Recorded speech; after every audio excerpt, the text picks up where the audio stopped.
आज मैं आपको एक फूल की चाह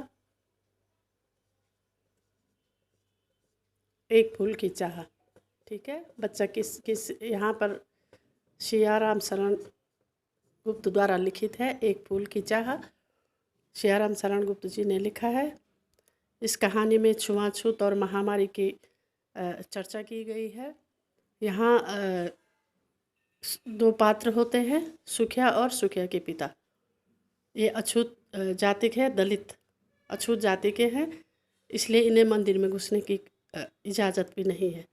तो महामारी फैलती है, जैसे आजकल कोरोना फैली हुई है।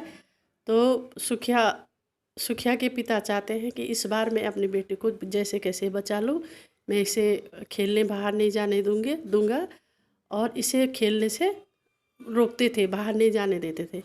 लेकिन छोटी बच्ची है, 10 साल की 9 साल की है, वो खेलने बाहर चली जाती है। इस तरह होते करते सुखिया के पिता बहुत डरते हैं, उनके मन में डर रहता है ये महामारी मेरी बेटी को न लग जाए। लेकिन ऐसा ही होता है। एक दिन सुखिया के पिता देखते हैं कि बेटी को क्या है, ज्वर से पीड़ित होकर के उसका बदन तप रहा है। वो ज्वर से पीड़ित है और बड़बड़ा कर कहती है, पिताजी मुझे देवी माँ के मंदिर का एक फूल ला करके दो। कहाँ से? देवी माँ के मंदिर का एक फूल लाकर दो। तो पिता ने अब कसम खा ली, मैं अपने जो भी हो, मुझे मंदिर में घुसने दिया जाए न जाए, लेकिन मैं अब अपनी बेटी को एक देवी माँ के मंदिर का एक फूल लेकर दूंगा। अब सुखिया के पिता नहा धो करके साफ स्वच्छ कपड़े पहन करके कहाँ चले जाते हैं? देवी माँ के मंदिर में। और उन्हें देवी माँ के मंदिर से प्रसाद भी मिल जाता है। अब वो सिंह द्वार तक, जो मंदिरों के बाहर एक सिंह की मूर्ति रहती है, वहाँ तक वो बाहर आ रहे थे। वहाँ तक वो आए नहीं कि किसी ने उसको पहचान लिया, जो अपने आप को कहते हैं बड़ी जाति के, ठीक है।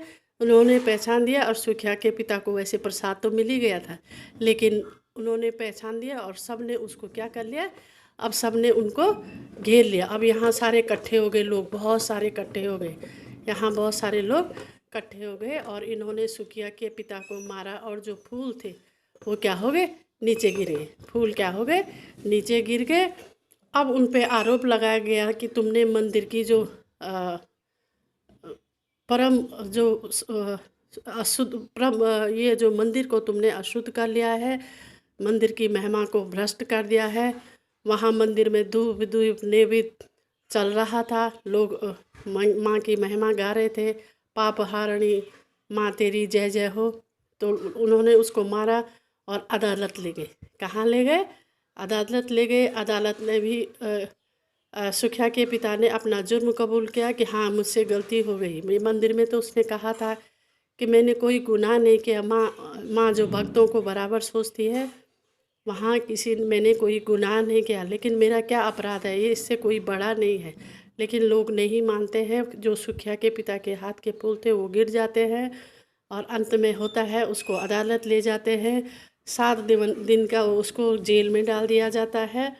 उसके बाद वो 7 सदियों के जैसे लगते हैं सुखिया के पिता को, क्योंकि घर में उसकी बेटी बीमार पड़ी है। अब 7 दिन के बाद जब सुखिया के पिता घर आते हैं तो उनको पता है कि मेरी बेटी मर गई होगी। उनको पता है मेरी बेटी क्या हो गई होगी, मर गई होगी। और उसकी चिता जल चुकी होगी, उसकी चिता जल चुकी होगी। और वो रोता है, चिल्लाता है, कहता है मैं कैसा अभागी पिता हूँ जो अपनी बेटी की अंतिम इच्छा भी पूरी न कर पाए। तो ये है हमारे समाज की विडंबना, ये है हमारे समाज में छुआछूत और जाति पाति का भेदभाव है। आज की नई जनरेशन में ऐसा ज़्यादा नहीं है, 90% ठीक ठाक हो चुका है। छुआछूत है। और जो महामारी आज फैल रही है, जो हमारी महामारी आज फैली हुई है, वही 100 साल पहले की थी, वही कहानी है ये। सुखिया को भी महामारी की चपेट में आ गई थी, सुखिया भी इस तरह मर जाती है। और हमारे समाज की जो रूढ़ियाँ हैं, ठीक है, हमारे समाज की जो रूढ़ियाँ हैं उसकी शिकार भी सुखिया होती है। इस प्रकार सियाराम शरण गुप्त द्वारा लिखित हमारी कविता एक फूल की चाह अपने शीर्षक को क्या करती है, स्पष्ट करती कि एक फूल की क्या चाह थी लड़की को। ये था आज का। धन्यवाद।